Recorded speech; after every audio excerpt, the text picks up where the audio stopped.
The Composting Podcast from Waste Awareness Wales. Here's Richard Ellis. Digging around. Digging the ground. Hello and welcome. In this podcast, we're going to talk about home composting and what people use their compost for. Did you know that at least 30% of the waste from your kitchen and garden can be recycled in a home compost bin? This means that we're doing some real good for the environment. Councillor Richard Parry-Hughes.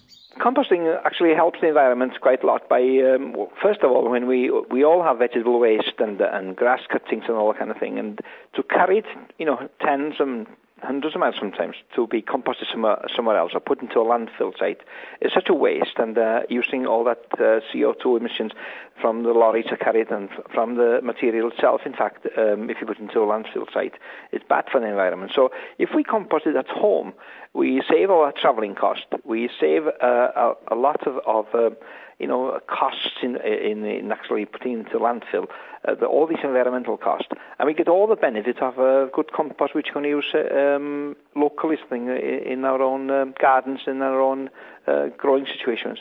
Becky Favager from Environment Agency Wales has been composting herself for a long time. How did she get started? The way I got into it was my local council was actually doing a kind of promotion campaign for home composting, and I was able to buy one of these plastic home compost bins at a reduced, a subsidised price. So that was my first step. I got a cheap bin, and then found an area in my garden flat that's on either straight on grass or on soil, so the worms can get into the bottom of it. And then you just start filling it up with your kind of kitchen scraps and green waste from the garden. Why is she still so keen about composting?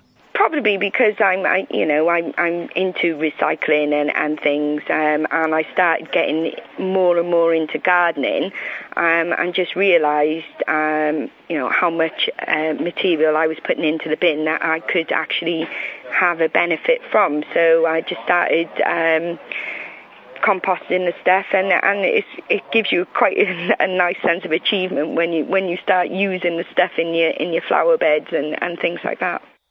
Adrian Jones, Waste Strategy Officer for the Welsh Assembly Government, is a keen vegetable gardener. How long has he been composting at home? I've been composting at home ever since I had a house of my own to do it in.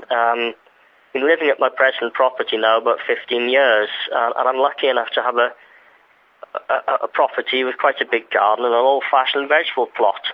And for the whole of that time, I've had a compost heap. And before I was lucky enough to have a compost bin off my local authority, I'd built myself a composter out of old pallets which I'd acquired.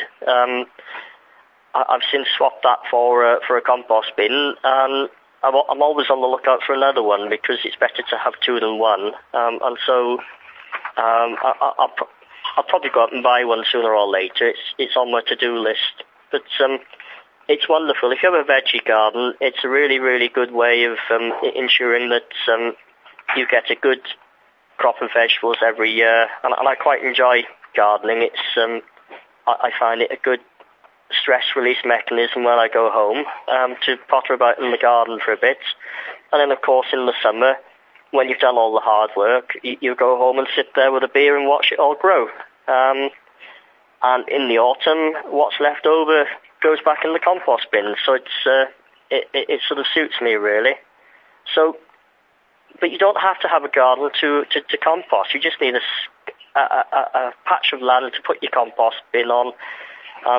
Really, if you're producing compost and you only have a few square yards of patio or what have you, you can still use it to fill planters or tubs and grow flowers and shrubs. And I think practically everyone can make use of a compost bin. The only people who might have difficulty are people who live in flats or shared accommodation, but most people could use a compost bin. Now here's a great story. John Richards is in Cambran, and he must be one of the keenest composters on the planet.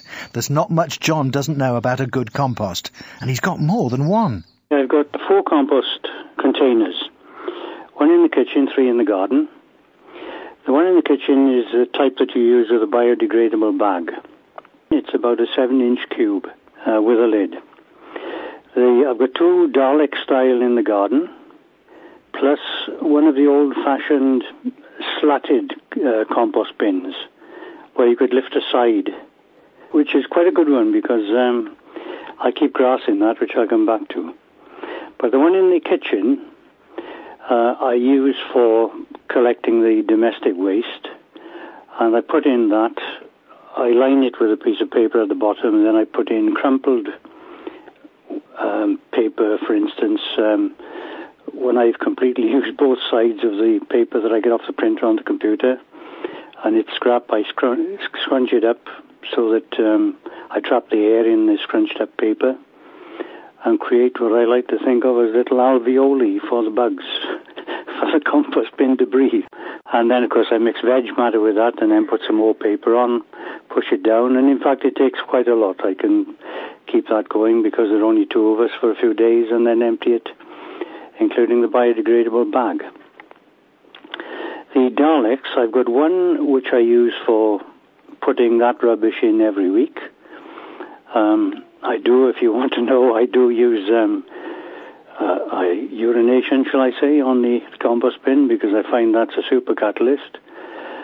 I've been doing that, incidentally, for years, ever since I heard that it was the foundation of hormone rooting powder, based on the experiences of some old gardener in the past. The other compost bin, the other Dalek compost bin, I have compost which is ready for use. Not completely, but I can, if I need to, sieve out some nearly composted parts and then just use the fine tilth that's left for wherever I want to use it. The old-fashioned, as it were, slatted compost bin I use for grass cuttings. And, well, I don't know how familiar you are with compost, but amazingly, I can put a whole year's supply of grass in there. It fills up, and by the time I come to put the next lot of grass in, there's room. So that's a tremendous asset, that. Occasionally I put some paper in with that just to break it up, but I'm not too fussy about that because my basic way of working is that I put in vegetable matter only in stuff that I'm putting on mainly on the garden because there are no grass seeds in it. And then I don't have to worry about grass seeds breaking down, etc.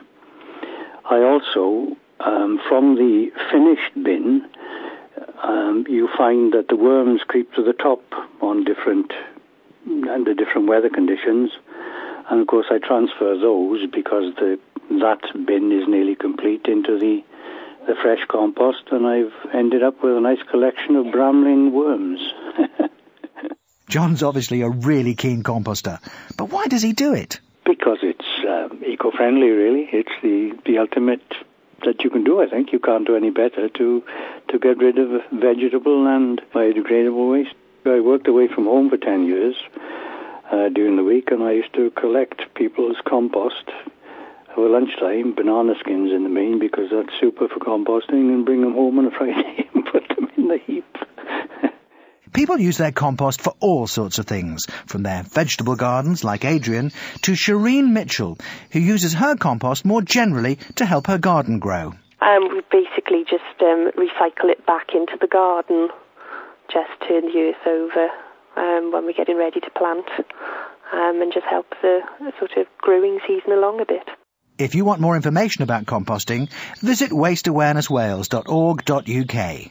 Thanks for listening. Check out the other podcasts in this series. Funded by Welsh Assembly Government. This podcast has been a USP content production. Digging around. Digging the ground. I got my spade, I got my hoe, I got my rake, and I'm ready to go.